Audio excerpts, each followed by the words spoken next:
Hey everybody, it's Charles, your hobby hero, coming at you with another video today. And today we're going to be talking about grading Disney Lorcana cards. But first, if you haven't already, please hit that subscribe button down in the bottom corner. I do appreciate it. I do put out regular content about the hobbies that I love the most, with this channel being dedicated to the card games that I play. Now, you heard me right. We're going to be talking about all things related to grading the Disney Lorcana card games, including what the grading card companies are looking for when they determine these grades, what are kind of the big three grading card companies, and kind of why I choose specific ones over the others depending on cards that I am sending in. And then finally, we're going to be taking a look at some cards that I just got back from one of these grading card companies. Hopefully by the end of the video, you'll have a good idea on whether or not grading is right for you and for the way that you collect the hobby. Now, to start things off, we're going to be looking at the big three grading card companies, which are PSA, BGS, and now CGC. Now, of these three companies, PSA has been grading cards the longest of the three. Now, both of these other companies have very long histories of grading other types of merchandise, cards included for most of them, but these are really the three that most people will respect the grade and the authenticity of the most. Now, that isn't to say there aren't a number of other grading card companies out there, some of which have some very nice designs on their slabs and some with some more affordable grading options. So if you're looking for just something that is going to be housing a collectible that you own, it's not going anywhere, you're not looking to resell it, it's just going to be something that looks nice and you want to display it, there may be some other options that you look at. Just make sure they are reputable companies. You don't want to be sending your high value merchandise to some guy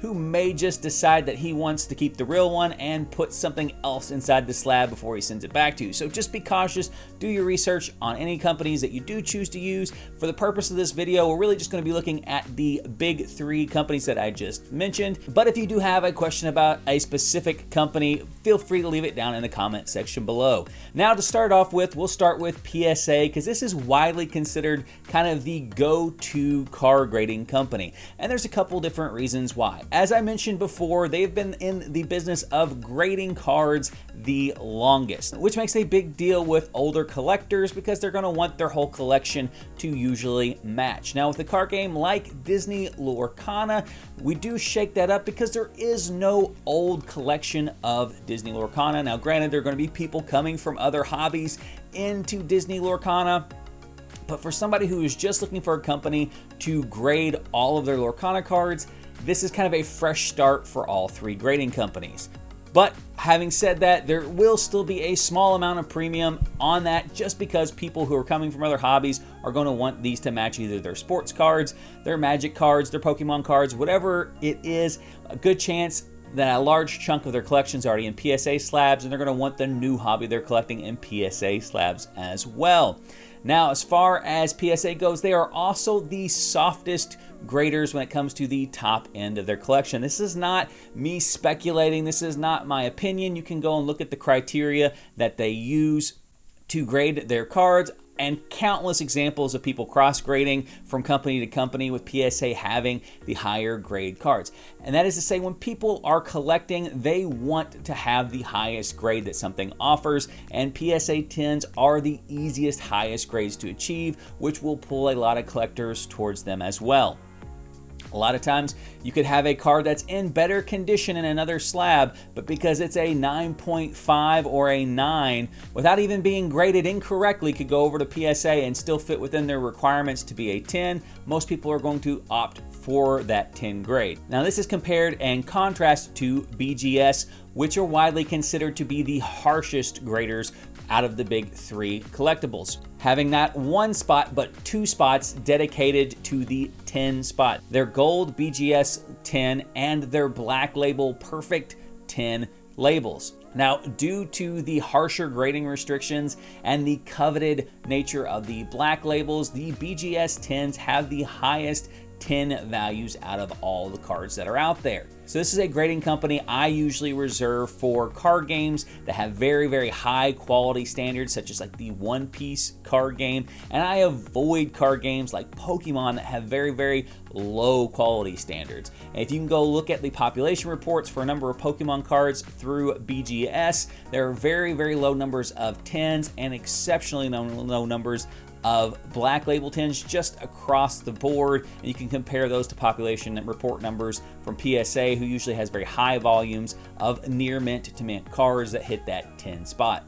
And then to round out the big three, we have CGC, the newest one to the card grading companies that are on this list, but they have been grading collectibles for a number of years. They are by no means a small company and are making big waves in the card grading communities. Now, when they first launched, they were probably the harshest graders that were out there. However, to kind of move the needle on the number of submissions, especially from the sports card side, they've really aligned their grading scale more similarly with like PSAs. Similarly to BGS, they do have two 10-spot grades, but the pricing on their 10s are kind of closer to PSA 10s versus like your BGS 10s, with the higher quality CGC 10s being slightly more valuable than like the PSA 10s, but still probably just as hard or very close to as hard to get as the BGS Black Label. So since CGC has kind of changed their grading rubric, they've kind of fallen in kind of a funny space there. If you're going to like maximize your grading fees, like your best return is usually going to be through PSA. And if you have that card that you're just super, super confident in is going to be in that like gem mint condition, you're probably going to gravitate towards a company like BGS to get that extra value out of that Black Label. But there is a lot that CGC has to offer. Their grades are still respected in the community. If you prefer their labels, it's not going to cost you, you're not going to lose out on a ton of potential profit because you go with CGC over one of the other two. Now that we've kind of established the three grading companies, you may not necessarily know exactly what they're looking for. And as far as like specifics, most of them don't tell you specifically how they grade. That stuff is all kept in-house to make sure competition isn't using their exact same grading rubric, but there are some generalizations that they look for that most people are aware of. And the four big categories that they're looking for is going to be the surface of the card. This is the front and back sides of the card. They're looking for obviously like scratches or dents or divots in the surface of that card. They're also going to be looking at the edges and the corner wear to make sure all the corners are cut correctly. There's no whitening or wear around the edges that is going to be the result of cards being dropped, damaged, shuffled, anything along those lines. And all of that stuff is usually not going to be present on like near mint to mint cards as long as production quality is good. Most cards will come out of the pack in mint to near mint condition with those things considered. The last category can get a little dicey, and that's going to be the centering of the cards. This is basically whether or not the image has been shifted left or right during the printing process and it wasn't cut perfectly. Now, this is a production issue and can come right off the assembly line just to where it is out of skew.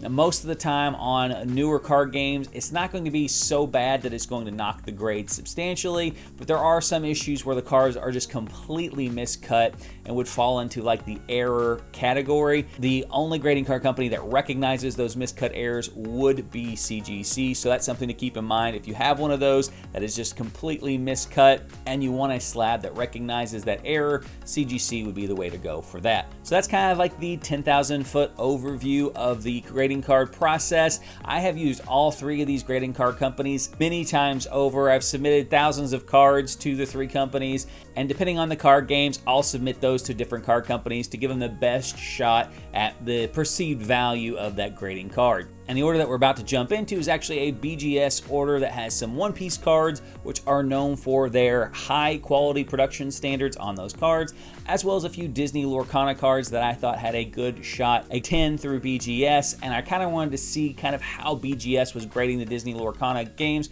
Right now, if you look at their population reports, they've been pretty stingy with the 10s, so we're going to see how this one turns out. So without further ado, let's go ahead and jump into those. All right, so we've got our package here, pretty well secured on the inside.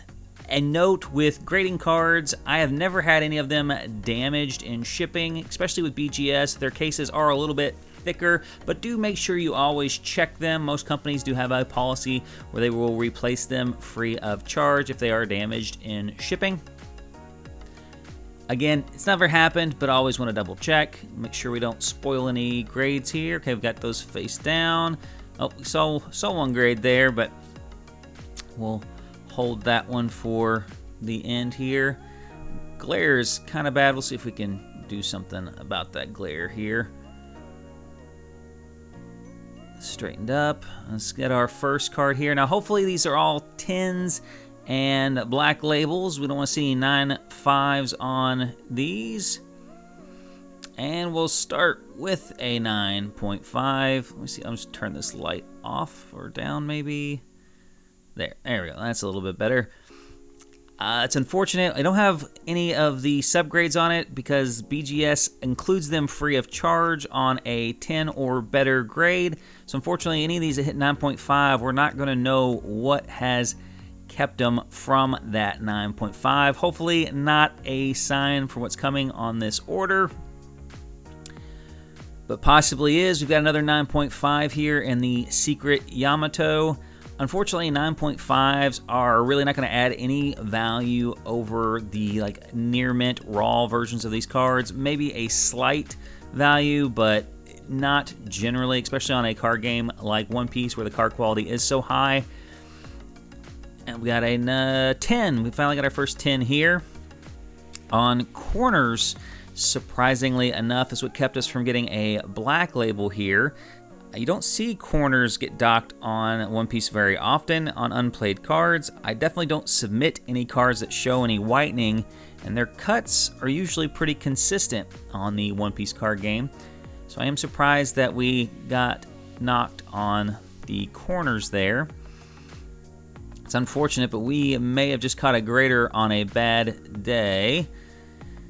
Next one up, we've got the Sanji leader in a 10. We got knocked on centering on this card, which is surprising. It definitely does not look out of center. We do measure the card widths on these before they're submitted. I don't submit any of them that should fall out of parameters. There's always, margin of error. We've got a 10 on the super pre-release leader here. This one got docked on the surface score, which is surprising. I don't know that I've ever gotten hit on the surface score on a One Piece card. Very thick card stock on those. We've got next one up here, another 10. This time we got hit on the centering on this one. I have a feeling that we are not going to get anything kind of bounce our way here. We kind of compare the centerings here. They don't appear to be any different on the centering, especially not enough to knock it down a point on the grade. Now, I know it may seem nitpicky to be worried about the difference between a 10 and a black label 10, but the price difference is substantial on those. But 9.5 on a leader card here. Another super pre-release. Again, another unplayed card for One Piece at a 9.5 is surprising. If you're not familiar with the card game, it is one of the highest card quality card games I think I've ever played. Very rarely have any production issues, which makes it a great card game to submit to BGS. I've gotten several black labels. Oh, wow, another 9.5. Very few prior to this order 9.5s out of the One Piece card game.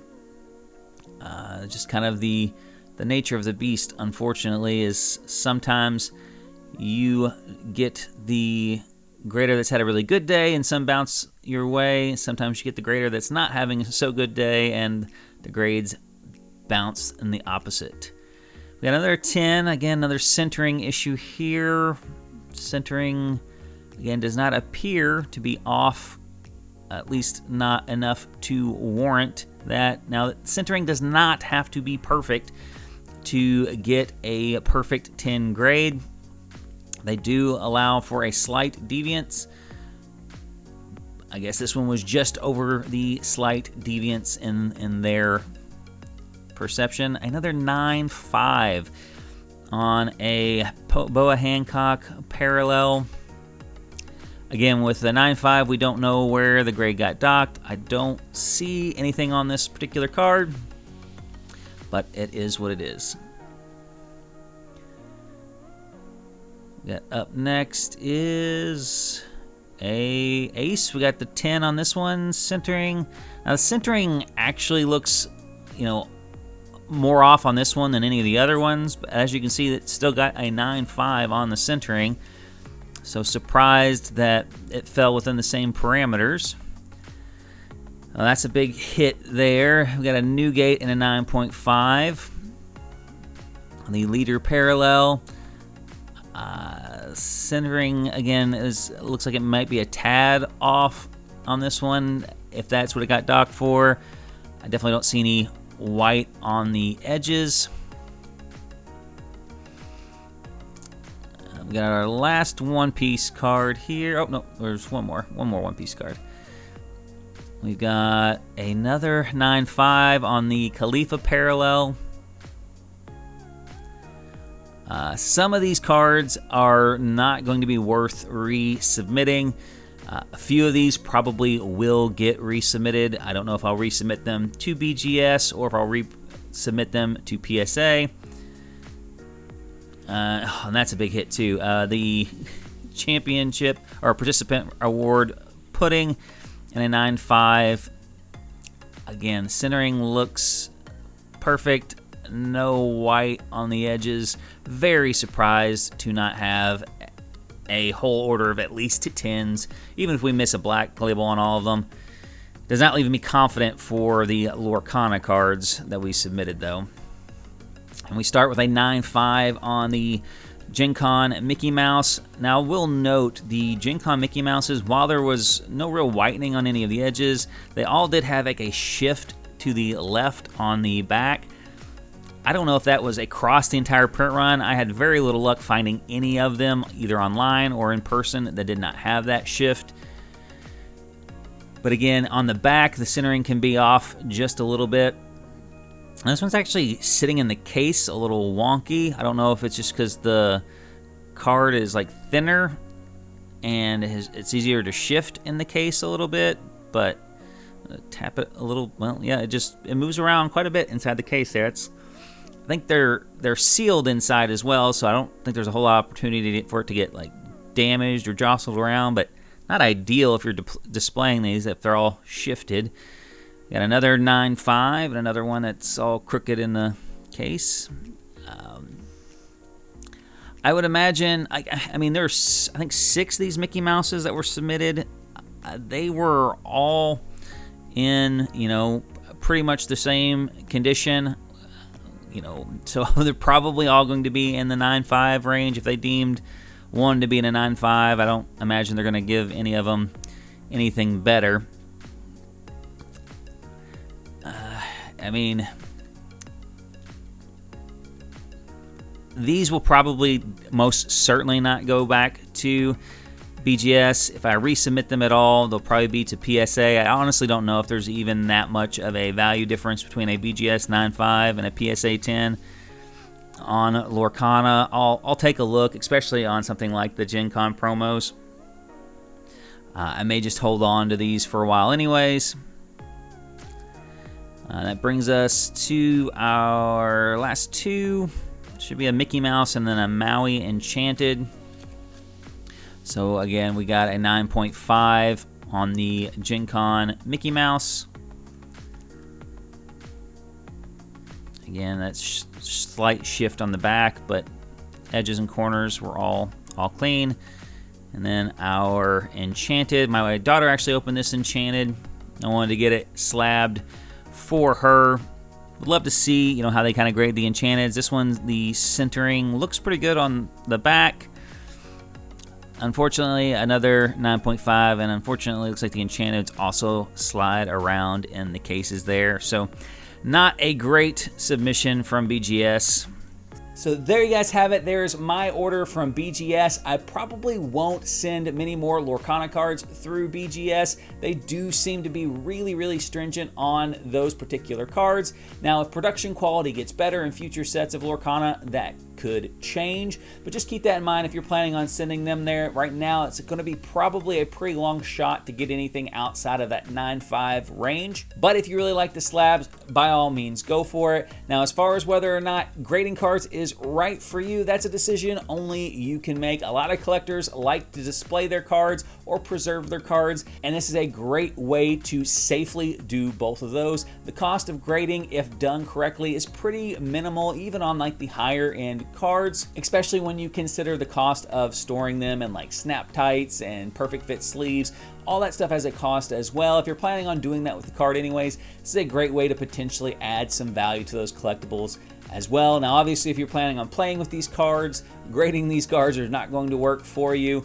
This is purely from a collection standpoint or an investment standpoint. If you're looking for a way to make a card that is a current card and not really printed to any kind of limited supply, having that card in the highest grade possible can make it a little bit rarer compared to the mass population of cards that are out there. So just keep that in mind. If you guys do have any other questions, again, hit me up in the comment section below. Until next time, guys, Hobby Hero out.